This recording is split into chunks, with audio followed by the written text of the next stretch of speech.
Lots of people want to ride with you in the limo, but what you want is someone who will take the bus with you when the limo breaks down by Oprah Winfield。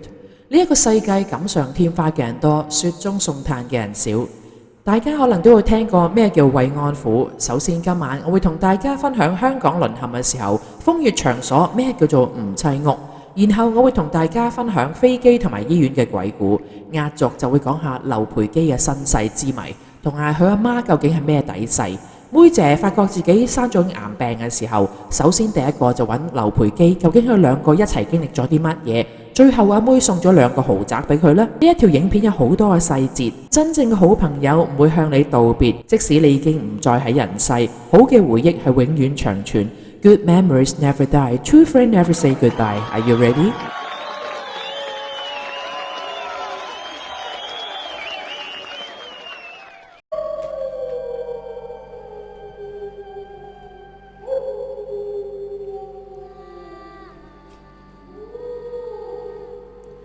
大家好，呢一個部分呢，就係首先呢，同大家分享一下香港嘅掌故先啊。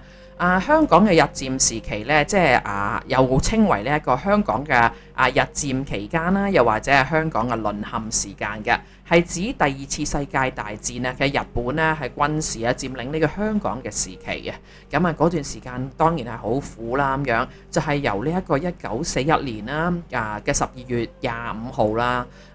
就係一個黑色嘅聖誕啦。咁由當時咧香港嘅總督啦楊慕琦咧投降開始起嘅。去到呢一個1945年嘅8月15號啦，日本咧無條件咁樣投降為止嘅。香港咧就稱之為呢一段期間3年零8個月嚇。OK， 喺歷史上一個好痛苦嘅日子啊。當時咧佐敦京士柏近呢一個伊利沙伯醫院啦，同埋呢個天光道九龍醫院嗰度啦，為之日軍咧去處決嗰啲居民成為呢個萬人坑嘅。一般咧係一般人咧唔會隨便去呢一個地方嘅。聽翻嗰啲村民講啦，京士柏咧係掘咗一個大坑嘅。喺嗰啲日軍咧為咗避免去浪費嗰啲子彈咧，好多人咧跪咗喺呢一個坑嘅地上面咧，然之後咧啲日軍咧用個槍頭啦一插咁樣，跟住咧就一推就推咗佢落去萬人坑嗰度啊。所以咧香港咧即係都好多地方啦地點啦都係有咁嘅形式啦咁樣，所以咧就流傳咗好多嘅鬼故靈異事件嗰啲咁樣都係同呢啲日軍係有關嘅。我不如又講下啦。呢一個咧就除咗講咧喺香港淪陷期間嘅時候咧，嗰度風月嗰個情景，風月場所嘅情景咧，有起起跌跌嘅。另外咧亦都會講一位嘅大家都聽過佢嘅名，但係唔係太過知佢嘅身份就係李香蘭啊。歌都有得唱啊嘛，張學友原唱者啦。但係你哋記得唔係邊個周星馳喺呢個007嗰度講李香蘭唔係李香琴，唔係李香琴。好啦，又講翻咧，當時咧呢個香港淪陷嘅時候咧，日本嘅軍隊制度咧係有所謂咧軍妓嘅即係嘅呢一個嘅制度嘅。以供咧嗰啲日軍咧日軍官啲兵咧係泄慾之用嘅。呢一種嘅軍妓嘅組織咧係分為2個部分嘅2種嘅。一種咧就係你哋通常都聽得好多噶啦，就係叫慰安所啦，又或者慰安所嗰啲女人喺嗰度嘅就係叫慰安婦啦，係咪？但係另一個形式咧就係叫吳妻屋，即係我意思妻就係妻子咧個屋啦咁樣。有咩分別咧？慰安所咧就係最低級同埋最普遍嘅。呢啲嗰啲咁嘅花姑娘咧就喺各地咧淪陷區咧就強迫咁樣監生咁樣咧就活將佢拉過嚟即係做呢一啲咁樣嘅慰安婦啦咁樣。而呢個吳妻屋咧就比較高級嘅，只係俾嗰啲軍曹級以上嘅軍官咧去享用嘅。喺個屋裏面咧即係呢一個吳妻屋裏面咧，嗰啲嘅妓女咧都係日本或者台灣嚟嘅慰安團咁樣，即係當時可能即係做啲團咁樣，但係你又唔好諗住有咩鮑參翅肚唔係嗰種團即係唔係旅行團大佬香港淪陷嘅時候咧，啲日軍咧就喺紅燈區係設喺呢一個灣仔地帶嘅。喺呢一個1942年嘅8月咧，副總督平野茂通啦。呢一個當時嗰個副總督叫做平野茂通咧，就係知道咧呢一個防衛司令部咧就係呢一個嘅岡田梅吉啦。咁佢咧就喺呢一個港島區咧就設咗呢一個慰安所啦，總共咧係有成500間嘅喎。咁而呢一個岡田梅吉咧就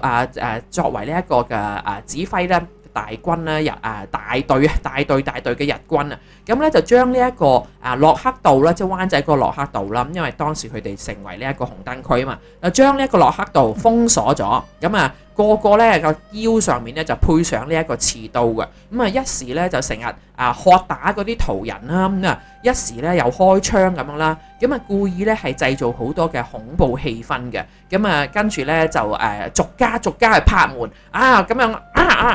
八加一路咁樣，跟住限令佢哋咧3日之內盡數全部要搬出去。唔可以留任何人喺度咁樣，咁嗰啲居民咧個個咧就嚇到死下啦，紛紛咧嗱聲咧聽到佢哋拍門，喂仲唔走啊？快走啦！如果唔係你老婆嚟，你嘅個女都遭殃係咪先？咁佢就執拾細軟啦，嗱聲就逃亡離開呢一個區域呢個灣仔嘅紅燈區啦。咁雖然咧慰安所有成500幾間啊。但係咧，因為咧慰安所咧就係俾嗰啲即係卒仔去享用噶嘛，但係嗰啲所謂serve嗰啲即係最高司令嗰啲嘅唔棲屋咧，就只係得1間咁樣咧就造成咗咧喺軍官界咧出現咗大量嘅欲海饑民即係話。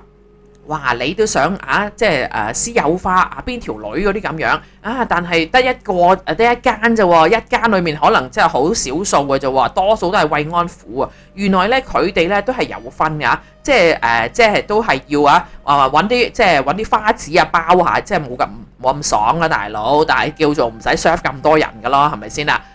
咁跟住咧，當時咧因為咧淨係500間嘅慰安所，只係得一間嘅唔棲屋。咁當時啲人話：喂，唔夠使喎，大佬，你幾耐㗎咁樣？但幾時輪到我咁？可能係排晒隊除晒條褲啲咁樣啦咁跟住咧，佢哋就怨聲載道啦，啲軍官即係高級嗰啲。咁呢個副總督咧就出謀計策啦。咁其中咧有啲漢奸咧就係呢一個好色之徒咧就提議啦，佢就話：喂，不如開放翻呢一個石塘咀啦咁樣，因為呢個石塘咀咧乃係煙花之地，喺淪陷之後咧就全部咧就被封鎖晒嘅。咁佢哋咧亦都係有個講法嘅，佢話啲憲兵隊咧就執行咗呢一個佔領地嘅政策啦。咁當時咧係禁跳舞禁打麻雀禁嫖妓咁樣。即係其實咧，真係好矛盾咁樣。認為咧呢一啲咧係杜絕人民趨於呢一個浮華奢侈嘅陋習縱情呢一個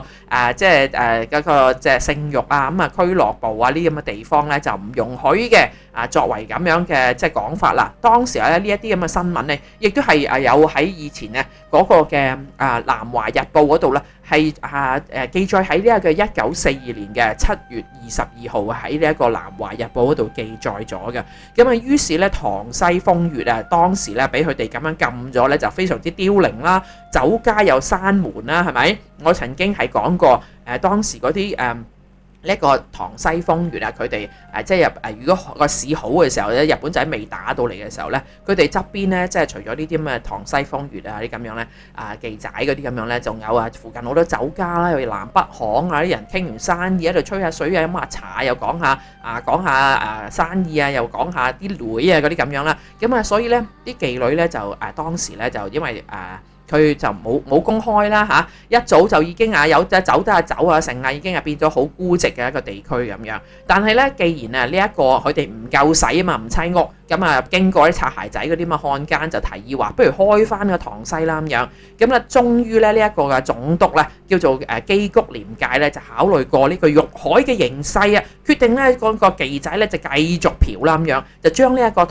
石塘咀咧劃為呢一個娛樂區將咧全港嘅妓仔啦、導遊社啦，以前都有導遊社嘅，原來嗰段時間已經有噶啦。集中喺呢一區啦，即係呢一個塘西區啦。限制咧一切賣人嘅行業或者尋芳嘅行徑咧，就唔能夠喺呢一區之外嘅總之咧，如果你要嫖嘅話，你就要嚟呢個塘西呢一度啦。實施咗咧，就係當年咧嘅11月1號咁樣，慰安所亦都係即係呢件事咧就發生喺慰安所3個月之後，即係話3個月之後咧就發覺哇，都嗰個時間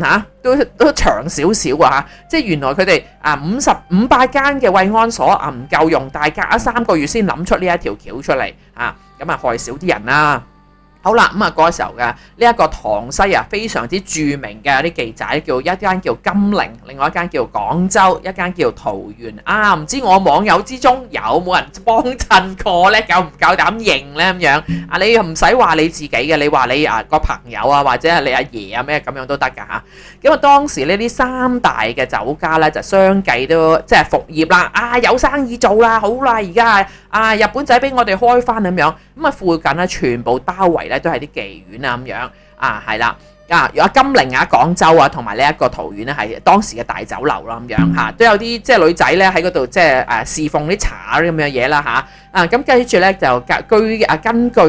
據呢嗰啲記載呢，就當時係有500多間嘅妓仔呢，亦都係起翻呢一個塘西附近嗰區呢，即係娛樂區啦。咁有人呢就形容啦鶯鶯燕燕，穿穿插插群雌足足係啦咁樣。咁跟住咧就爭妍鬥麗，即係有啲女仔覺得，喂 serve 佢哋都好唔係一間咋，俾佢哋吉2刀咁樣咧，條命都冇啦，係咪先啊？咁跟住咧去到呢一個嘅淪陷嘅歲月即係日本仔投降咁呢啲人又冇翻個希望啦咁樣，即係已經係去到呢一個嘅戰爭後期嘅時候，日本咧就大勢已去啦，咁樣咧佢哋就慢慢呢啲流鶯咧又冇翻嗰個嘅即係生意咁樣啦。咁話時話咧，咁除咗呢一個嘅風月區有呢啲咁嘅景象之外咧，另外咧就係有一啲有趣嘅嘢咧，就同大家分享。喺1942年嘅11月咧1號咧，咁塘西風月區呢度開翻啦，係啦，即係嗰個娛樂區咧頭先講，咁酒樓室酒樓茶室啦，夜間嘅歌壇咧，亦都開始即係復甦翻啦喎。咁喺個酒樓嗰度咧，原來係有夜市做噶啦喎。咁佢咧，但係咧開咗有生意做啦，但係個麻煩就開始發生啦。咩事咧咁樣原來咧以前咧，即係咧嗰啲打仗之前咧，有好多舊作。咁你話突然之間俾你開翻，但係你而家開翻嗰啲歌女點嗰啲歌，都係以前打仗之前嗰啲歌，冇話即係作詩可以作得咁快㗎嘛？你唔同我嘛，大佬，我日日要做 live 嘅，咁我啲 slogan 我擺 thumbnail 嗰啲 slogan諗嗰啲題目title 嗰啲，我全部日日都要自己重新更新係咪先啊？但係佢哋可能當時生活比較悠閒佢作開嗰啲曲戰前嗰啲曲嚟㗎，咁有咩問題呢？嗰啲曲全部都係反日好多都係反日㗎，咁有咩問題哇！你唱俾日本仔聽，你未死過咁樣，係啦，咁憲兵部咧就公佈咗大凡呢一個歌壇點歌曲填詞需要經過當局嘅檢查嘅咁樣，哇！好熟口面呢一種情景非常之冇呢一個嘅唱曲嘅自由都冇OK， 咁佢凡舉呢一切嘅歌詞含有呢一個煽動性，或者同呢一個大亞思想有關違背嘅有關違背者，均要嚴禁點唱之列OK， 封嘴咁跟住咧，佢就唱呢一啲所有唱呢啲歌咧，但係唱衰日本仔嘅話咧，你係有違背當局嘅意旨咁樣咧，你係違反咗無論呢一個嗰個茶樓嘅主人咧，又或者係呢一個唱歌個女仔咧，全部咧你都係要受到刑責咁樣所以咧當時咧有生意做，但係有歌唱，但係嗰啲歌咧唱出嚟咧，你係要醒定啲分鐘你人頭落地係咪？係啦，咁跟住咧。好啦，咁所有嘅歌啦，如果要經過佢哋去即係檢驗啦，即係睇下啲歌詞會唔會即係合乎個規矩先至可以公開點唱嘅咁諗麻煩㗎嚇。咁當時咧呢一個好多歌曲咧都係被禁㗎，即係咁多歌戰前嘅時候，我鬼知你真係會打到嚟㗎嘛？點知真係打到嚟好多歌唱唔到啊嘛？係咪先啦？咁跟住咧係啦，嗰啲軍官咧，嗰啲日本軍官咧就同嗰啲人講：你冇歌唱，點解你唔唱一隻李香蘭嘅時代曲咧？咁樣跟住咧，佢話有啲人咧為咗呢一個嘅求生啦，咁歌壇咧被逼唱埋嗰啲李香蘭唱過咩歌咧？咁樣李香琴我就知咩馬來女人唔唱乜嘢嘛，嗰隻即係類似嗰啲咁嘅流連飄香嗰啲啊。我啦，李香琴我知，李香蘭我而家先知啊。你睇咗之後李香蘭咧唱咩咧？就支那之夜。支那你知咩啦？即係侮辱啲中國人嗰啲China 咁支那嗰啲咁樣啦，即係類似話佢哋豬咁上下嘢啦。跟住蘇州之夜呢啲咁嘅李香蘭唱嘅。咁李香蘭究竟係何方神聖咩人呢？咁樣其實咧就係李香蘭咧就係替日本人拍片嘅當時。跟住咧就係替日本人唱歌啦、拍片咧。佢原本嘅名咧叫山口淑子，係1920年嘅2月12號咧就喺呢一個東北撫順出生嘅。佢爸爸咧就係滿鐵服務嘅，即係一個即係類似 railway 嗰啲就係服務啦。日本人嚟嘅，咁叫做山口文雄啊。佢阿媽咧就係中國人。後嚟咧就認咗啲偽軍師啊，就係偽軍司令李守信作為呢一個義父，即係契爺咁上下啦。跟住佢就改名做李香蘭啦。跟住當時咧佢就算係一個豪放女一名嚟嘅喎。佢又識得呢一個英語啦、俄文啦，跟住又識揸車啦、騎馬啦、唱歌啦，就做呢個話劇嗰啲咁樣啦。喺1939年咧，藝滿洲成立咧，就跟住咧呢一個滿洲影畫會所咧就組織起嚟啦。李香蘭就成為咗當家花旦啊！咁佢主演過咧就係《白蘭之歌》啊，同埋呢一個主題曲咧就係叫《滿洲姑娘》嘅，喺呢一個日本咧大受歡迎啊！即係 before 呢一個咁嘅。咩翁倩玉咩鄧麗君喺日本紅之前咧，原來李香蘭一早就喺嗰度紅咗噶啦，喺日本大受歡迎噶啦。咁跟住咧佢咧就係呢個支那之夜啦，演咧一個中國嘅旅遊擊隊啦，被日軍咧係感化咗話呢啲情節非常之熟口面啊。咁跟住咧就因而咧就投誠啦，跟住咧就高歌支那之夜呢一曲。嗰隻咁樣啦嚇，竟然咧就成為當時最著名嘅時代曲啦。呢一個咁嘅支那之夜咧，曾經喺香港嘅皇后戲院咧係放映過嘅。因為咧就怕支那呢兩個字咧引起好多港人嘅不滿同埋反感啦，佢就改咗就叫做瓊霄爾夢啦。所以咧你話咩呢一個叫咩啊？賭神賭聖係咪出現一個耳夢嘅？就係呢一個張敏或者係吳君如所扮演即係攞個假髮底咧有粒墨咁樣食嗰個龍蝦嗰個耳夢啦，即係 A 貨耳夢嚇。當時喜料咧，當時呢一個觀眾咧就睇到游擊隊咧高舉呢個國旗嘅時候咧，個個咧情不自禁咁樣拍手掌，即係符碌咗啦呢一個影片嚇。一時間咧，全個戲院咧就掌聲咧就雷動啦10幾分鐘啊。竟然咧在場嘅日本軍官咧就激到死死啦！原來我哋即係拍咗日本仔即係投降呢咁嘅嘢。即係總之講日本仔唔好嘅嘢啦。喺個電影裏面就冇edit 到，冇剪到，